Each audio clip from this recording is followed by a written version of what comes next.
Hello everyone, I am so happy to see you.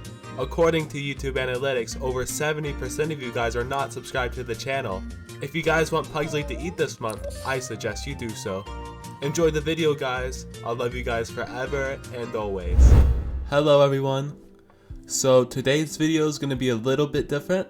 I actually wanted to look at the preseason patch notes and see what I think about if it's good for Gnar or not good for Gnar. Everything's gonna be my opinion whenever I'm reading them, so don't take them too seriously.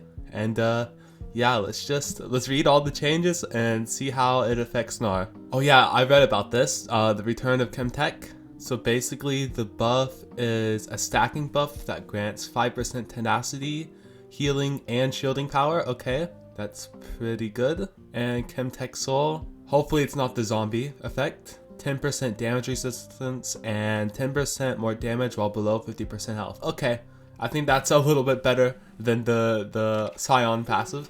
And the Rift, yeah, I remember the old Rift was just like in the jungle and you can only get vision with pink wards and you were just invisible. It was pretty good for assassins if I could remember. So stem fruits, okay, I saw these in a video. I forgot by who, but basically, yeah, the honey fruit will give a more heal and a shield, and it doesn't slow whenever you walk and grab the plants.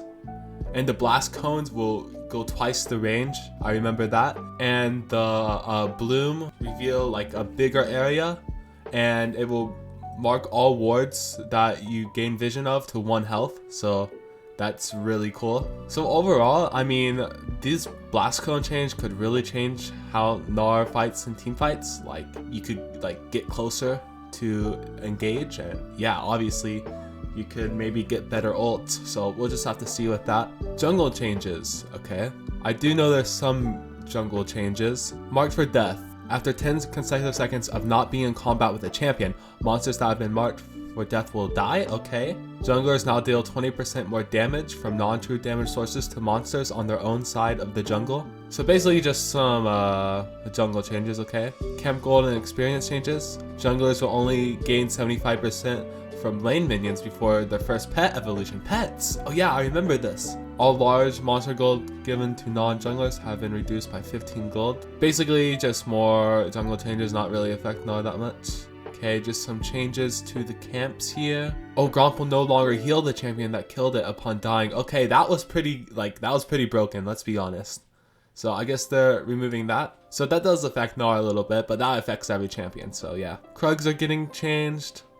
Ancient Krug no longer spawns 2 Krugs when killed and instead spawns 4 mini Krugs. Okay. Yeah, this was always annoying to clear all the way. Okay, not much with this. I'm just trying to skim through the jungle changes because not much for Gnar here. Okay, Rift Scholar no longer has a shield. Okay.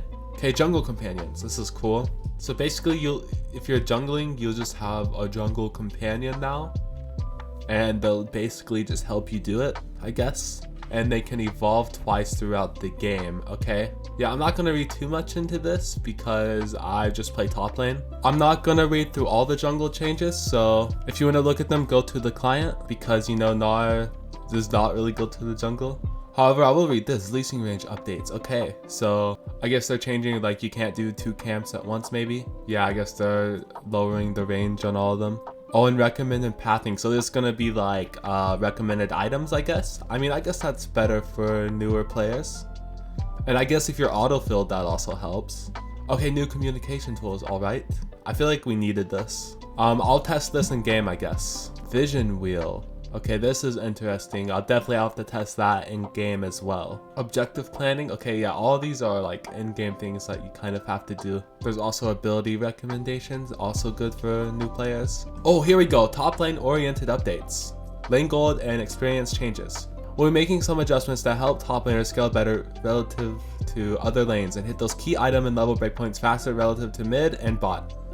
Mid and top are getting a bit more XP, but duo is getting a bit less, and mid is getting a bit less gold. Okay, so what I'm reading here is that top's getting buffed, right? So mid lane's getting less gold, and minions now grant 2.15 more percent experience to solo champions. Okay, So is that for mid and top lane? But mid's getting less gold. So overall for top lane, it's really good, I think. I mean, I thought top lane was in an okay spot before, but I guess they just want to make it more relevant, I guess. Here we go, new and updated items. Remember the item update and all the changes that they've made to them. Let's see if any of these items will be good for Gnar. Okay, this already has a pretty cool name. Let's see, this has health, armor, MR, ability haste. This looks like a tank item, I guess. For each second in champion combat, gain a stack granting 2 armor and MR. So I'm guessing this is gonna be a support item. Or maybe it's a tank item, because you drain enemies around you. I mean, Gnar could definitely build it, but I don't think it'll be his main item. But we'll just have to see. Okay, this is the Ornn upgraded item. So this is the mythic. Radiant Virtue. Again, this looks like another tank item. I'm just gonna say this, the tank items, they're sometimes good, but they can also feel really bad on Gnar. It just depends on the game, I guess. Like almost all the time, like Trinity Force Gnar, I would imagine would be better. Heartsteel. Okay, has 800 health like Warmogs. Has very similar stats to Warmogs. Charge up a powerful attack against the champion over 3 seconds while within 700 range of them. The charged attack deals 125 plus 6% of your max health as bonus physical damage, okay, and grants you 10% of that amount as permanent max health. I don't know how I feel about this item. This could be good because, you know, the charge attack may feel like a Sheen proc, but not 100% sure. And this is also a mythic. These feel like support or tank mythics so far. Oh, Iceborne Gauntlet, formerly Frostfire Gauntlet. Okay, so it's being changed. Okay, so it's just an armor item now, and it has Sheen, okay. Gnar does like Sheen proc, so maybe tank Gnar, this could be a thing. I'm not sure though. I always loved Frostfire Gauntlet, because it felt like Frozen Mallet before it got removed.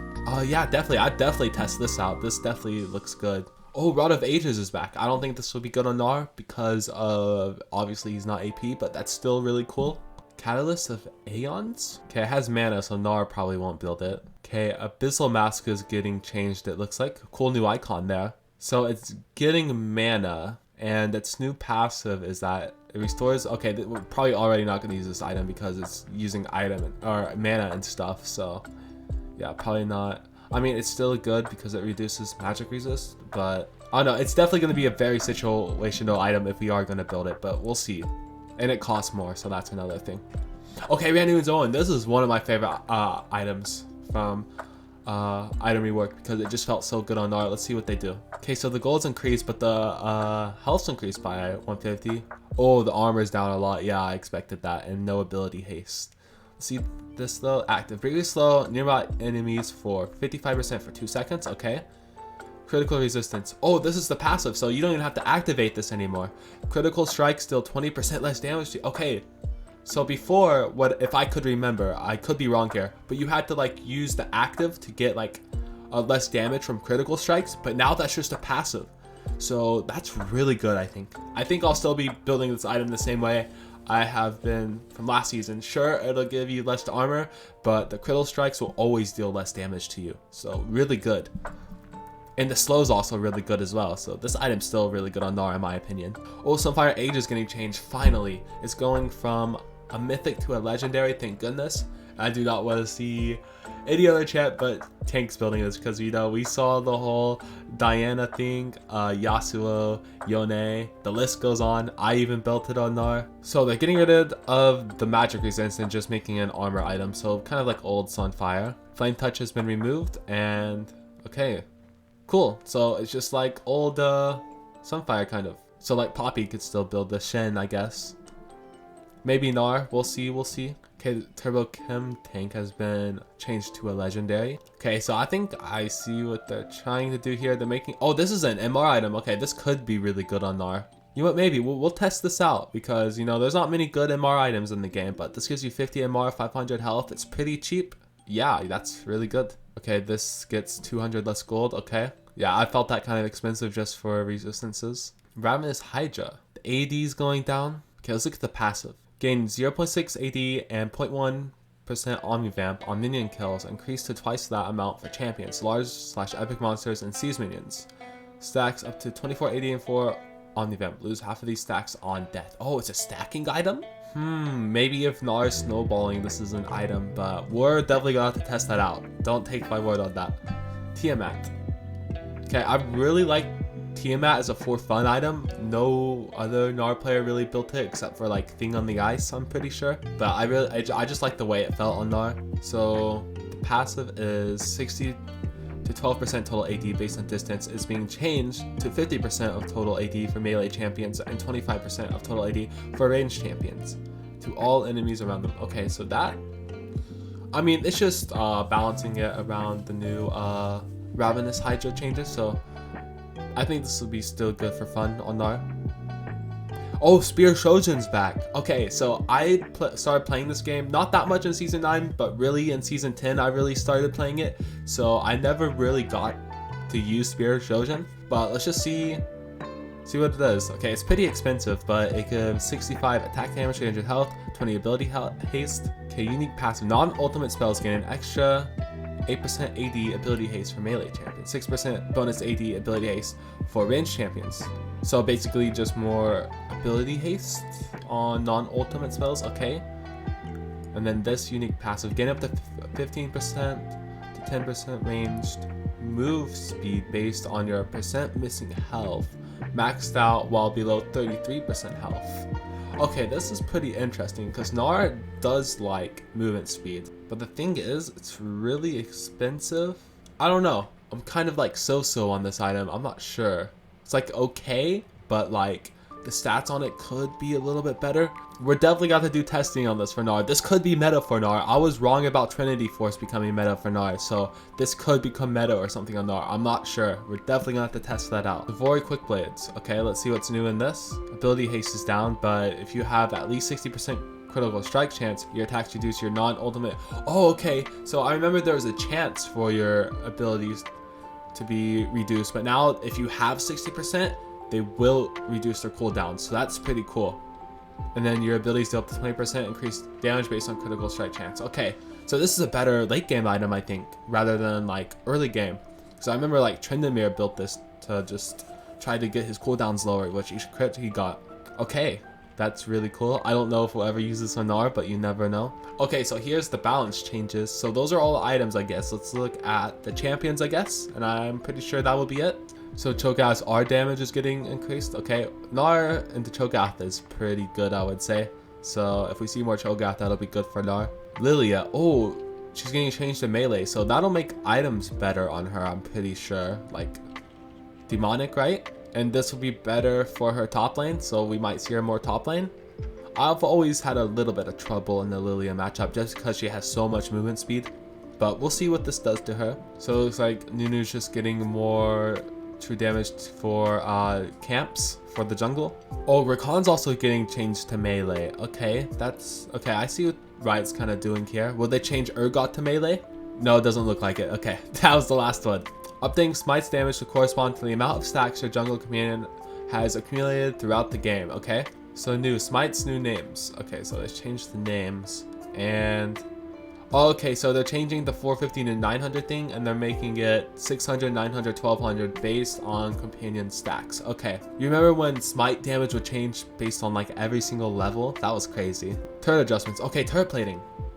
Gold given per plate is up by 15. Armin and Mar per turret plate. Okay, so it's a little bit more tanky. Okay, I still think this is good for Gnar because there's a lot of lanes where you just can bully and put pressure, so you get a little bit more gold per plate, so that's pretty good. Obviously when you're behind that's bad, but it is what it is. ARAM balance adjustments. I don't really play ARAM, so you guys can read this on your own time. There's behavioral systems. I don't really read this that much. AFK surrender time updates. Okay, that's pretty cool. Champ select anonymity. Okay, that's really cool as well. So it won't show summoner names, so I guess you can't op.gg your team anymore, so my team won't be able to op.gg me and see that I'm a Gnar one trick. And yeah, as I'm looking at, that's pretty much it. I don't think they'll ever fix Gnar Q bug, sadly. And yeah, that's it. Okay, so this preseason, I mean, there's not many changes, but there is many changes. Like, it's not as much as like I think the item rework or the dragons and stuff like that, but it's still a lot of changes. Overall, what I think for Gnar, I think Gnar will, it just depends. If he can abuse one of these new items and it's actually like really broken, then obviously Gnar might be meta, like really meta again. But we're just gonna have to test and see. I'm definitely going to be doing some testing this preseason with the items and just see how it feels. But what I most likely think is that Gnar is just gonna go back to a bruiser item like Trinity or Divine at the end of this. Maybe they'll buff bruiser items if they don't want to nerf these items, but I just have a feeling if they're too strong they'll nerf these items, or if they're too weak they'll just buff these items. So we'll just see. But overall, I mean, top lane is technically getting buffed, so Gnar could be better from this. Do I think his win rate's gonna go up drastically? I don't think so, but we're just gonna have to see. Anyways guys, thank you guys so much for watching. I know this video was different, but I just wanted to go through the preseason patch notes because I read pretty much nothing on it. I've only heard about like some of the item changes and the jungle changes. That's pretty much it. So yeah, I guess next video will be some gameplay on some of the new items, and hopefully we can get the new dragon and stuff and see how it feels on Gnar. Okay guys, I'll love you guys forever and always, and I'll see you guys in the next video. Bye bye.